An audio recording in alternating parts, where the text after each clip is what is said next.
السلام عليكم ورحمة الله وبركاته. أهلا بيكم وفيديو جديد من قناة ترند كروشيه. كل سنة وانتم طيبين، خلاص السنة الجديدة على الأبواب. هنعمل النهاردة كده ميدالية حلوة جدا وكمان تنفع هدية للسنة الجديدة. شايفين الميدالية حلوة جدا جدا جدا، ومش هتاخد مننا اكتر من ربع ساعة في التنفيذ، وكمان هنستغل بيها بواقي الخيوط، واعتقد ان دي فكرة كويسة جدا جدا جدا لبواقي الخيوط. تقدري كمان تعملي الفكرة مشروع تكسبي منه. حلو قوي ومربح جدا، وما بياخدش وقت ولا بياخد مجهود ولا مكلف. يلا كده بينا نبدأ ونقول بسم الله. اولا احنا هنحتاج ابرة مقاس رقم 2، هنحتاج بواقي خيوط زي ما انتوا شايفين، ويفضل ان هي تكون بنسبة كبيرة اكريليك مش قطن علشان تبقى واقفة كده، انما لو في بواقي خيوط قطن مفيش مشكلة. كمان يفضل ان الخيوط كلها تبقى بنفس السمك علشان تبقى ال الدواير متشابهة او زي بعضها بالظبط، لان لو في خيط ارفع من خيط هيطلع جزء اقل او اصغر من الجزء التاني. هبدأ أجيب الخيط والإبرة، وهعمل عقدة بداية. هسيب جزء كده من الخيط وهعمل عقدة بداية.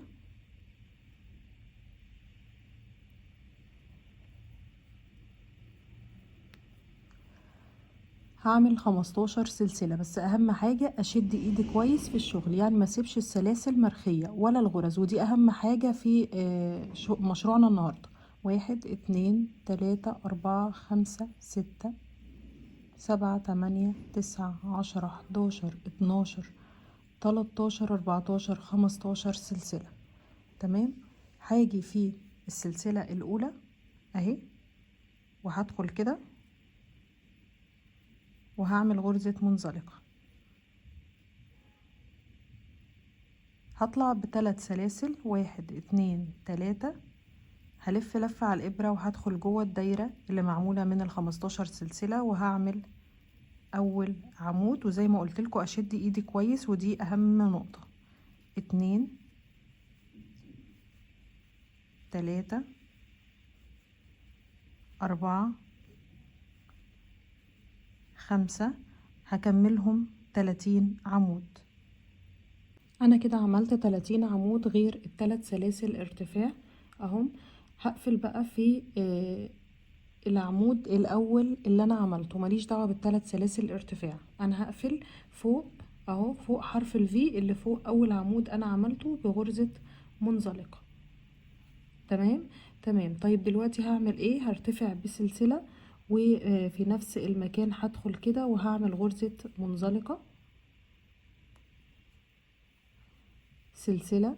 الغرزة اللي بعدها هدخل تحت حرف الفي كله وهعمل منزلقة، سلسلة. الغرزة اللي بعدها هدخل هعمل منزلقة، وهفضل ماشية في كل غرزة من ال30 غرزة اللي انا عملتهم. هعمل فوق سلسلة وهدخل اعمل في الغرزة منزلقة.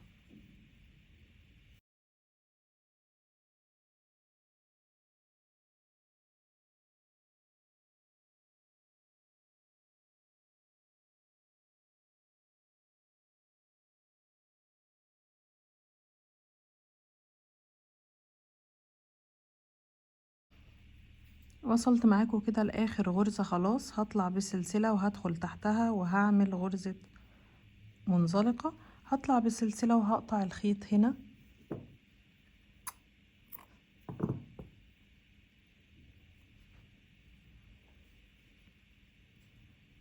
هاجي من ورا كده وهبدأ انضف الخيوط.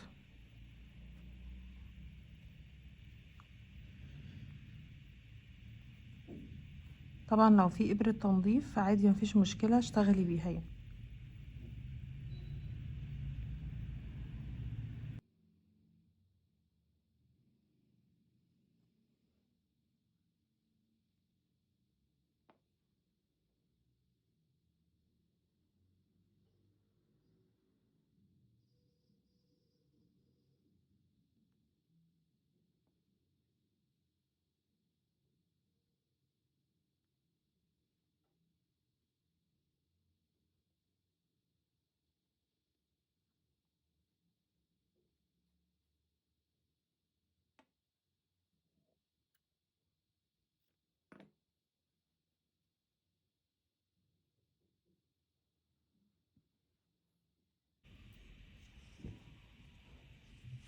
هبدأ اجيب اللون التاني وهكرر نفس اللي عملته ولكن باختلاف بسيط كده. هعمل عقدة بداية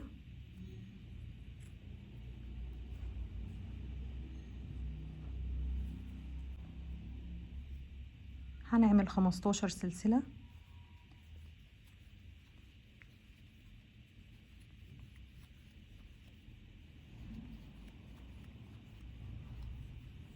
وقبل ما اقفل السلاسل بتاعتي هدخلها جوه الحلقة اللي عملتها باللون التاني. هدخل كده في اول غرزة عملتها، اول سلسلة عملتها من السلاسل ال15، وهقفل بغرزة منزلقة. هكرر بقى هنا في الحلقة الصفراء، هكرر فيها نفس اللي عملته في الحلقة اللي باللون البينك. هعمل 1 2 3 سلاسل ارتفاع، وهلف لفة على الابرة وهدخل جوه الحلقة اللي معمولة بال15 سلسلة، وهعمل 30 عمود. 1 2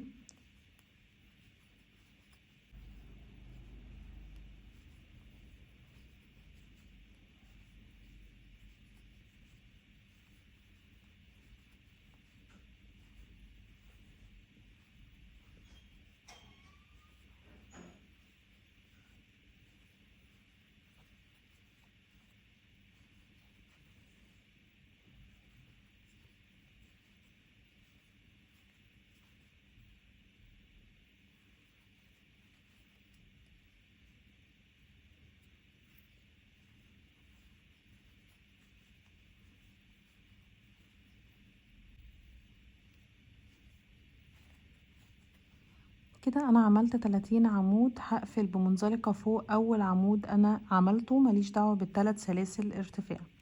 هقفل بمنزلقة وهطلع بسلسلة، وفي نفس المكان هدخل واعمل منزلقة، سلسلة، في الغرزة اللي بعدها هدخل اعمل منزلقة، سلسلة، الغرزة اللي بعدها هدخل اعمل منزلقة. وهكرر بقى نفس اللي عملته في اول حلقة، اللي هي برتفع بسلسلة وبدخل في الغرزة بعمل منزلقة.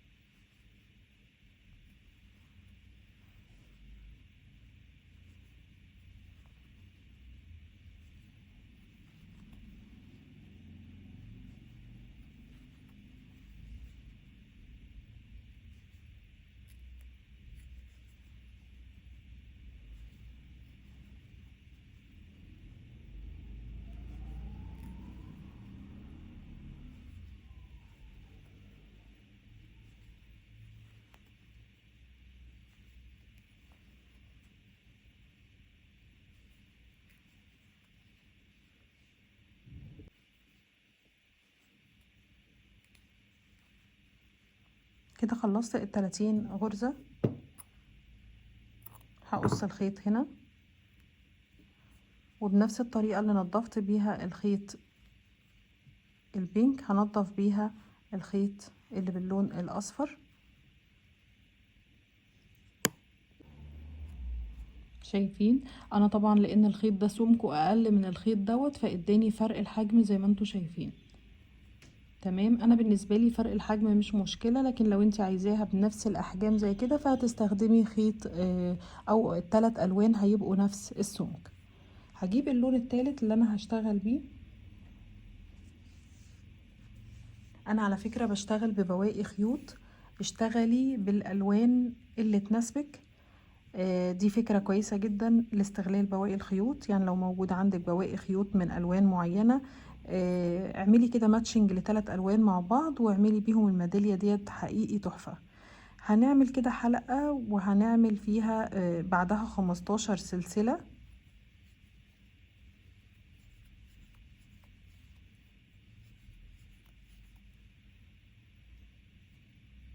هكرر نفس اللي عملته، لكن المرة دي هدخل الخيط بتاعي منين. شايفين علامة الانفينيتي دي اللي بين الاتنين؟ شايفين الجزء ده؟ هو ده اللي هدخل منه الجزء الثالث.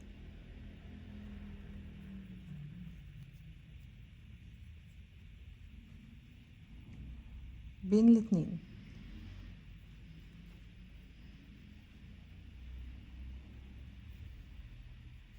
هدخل في اول سلسلة وهعمل غرزة منزلقة، هطلع ب3 سلاسل ارتفاع، وفي الدايرة اللي باللون الابيض جوه هبدأ اعمل 30 عمود.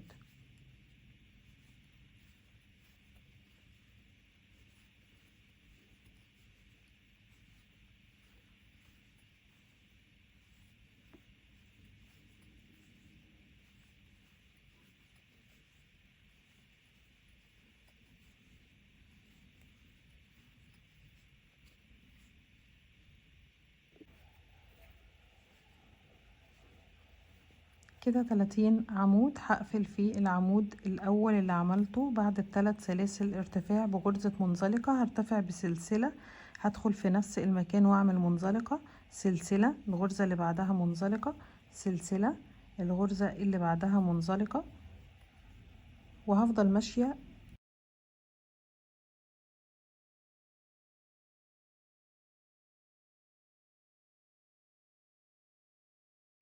وصلت كده لاخر غرزة، عملت سلسلة وهدخل تحتها وهعمل غرزة منزلقة، هرتفع بالسلسلة وهقطع الخيط وهنضفه بنفس الطريقة على ظهر الجزء الابيض.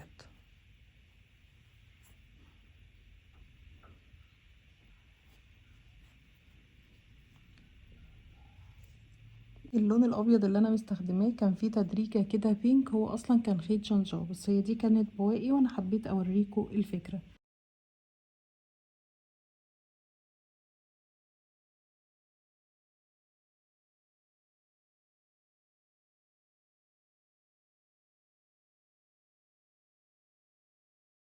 وبكده نكون وصلنا لنهاية فيديو النهاردة. ده بيبقى شكلها من ورا. بصوا الخيوط متنضفة بطريقة مش باينة من ورا ولا من قدام، ظهر الشغل زي وشه، وده شكلها النهائي. وبنجيب طبعا حلقة ميدالية وبنحطها كده في الخيط من فوق وبنقفلها، وده بيبقى شكل الميدالية بتاعتنا النهائي.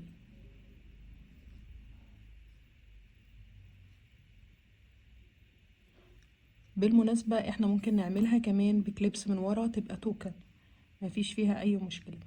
اتمنى يكون فيديو النهاردة عجبكم، واتمنى يكون الشرح واضح وسهل وبسيط، واتمنى الفكرة تكون عجبتكم وتكون فكرة مفيدة بالنسبة لكتير مننا. في كتير مننا عنده بواقي خيوط بيبقى مش عارف يعمل بيها ايه. اتمنى الفكرة تكون مفيدة.